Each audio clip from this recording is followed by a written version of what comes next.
Hello friend, नमस्ते, प्रणाम। मैं हूं आपकी वंदना और स्वागत करती हूं भोजपुरी भुजिया भाई के चैनल पे आप सभी का। भोजपुरी भुजिया भाई के चैनल पे एक प्यारा सा मेरा गीत जा रहा है। सावन गीत है, कजरी है और बहुत ही सुंदर कजरी गीत है। आप लोग को कैसे लगेगा कमेंट में बताइएगा और प्लीज़ इस चैनल को ज़्यादा से ज़्यादा सपोर्ट करिएगा। हमें साबुन मंगाई है माम पिया, केतनो लागे दाम पिया ना। हमें साबुन मंगाई है माम पिया, केतनो लागी दाम पिया ना। जबले साबुन ना मंगाईबा तबले जेवना ना बनैबे, जबले साबुन ना मंगाईबा तबले जेवना ना बनैबे। तोहरे जेवना पे लिखे देबै राम पिया, केतनो लागी दाम पिया ना। तोहरे जेवना पे लिखी देबै राम पिया, केतनो लागी दाम पिया ना।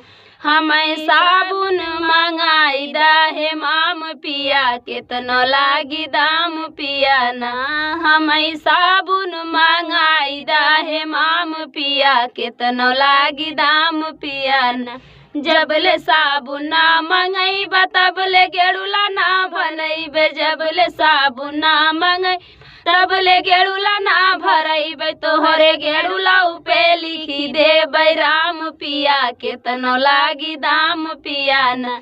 तोहरे गेड़ुला पे लिखी देबै राम पिया, केतनो लागी दाम पिया ना। हमें साबुन मंगाई है माम पिया, केतनो लागी दाम पिया ना। हमें साबुन मंगाई है माम पिया, केतनो लागी दाम पिया ना।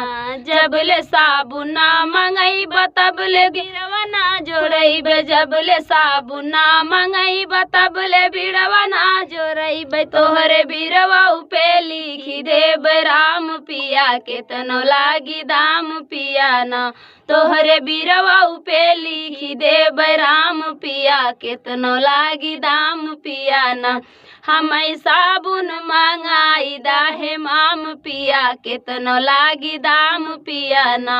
हमें साबुन मंगाई है माम पिया, केतनो लागी दाम पिया ना। जबले साबुन ना मंगैबा तबले से जिया ना दसैबे, जबले साबुन ना मंगैबा तबले से जिया ना दस।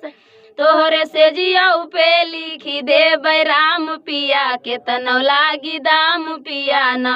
तोहरे से जिया पे लिखी देबै राम पिया, केतनो लागी दाम पिया ना।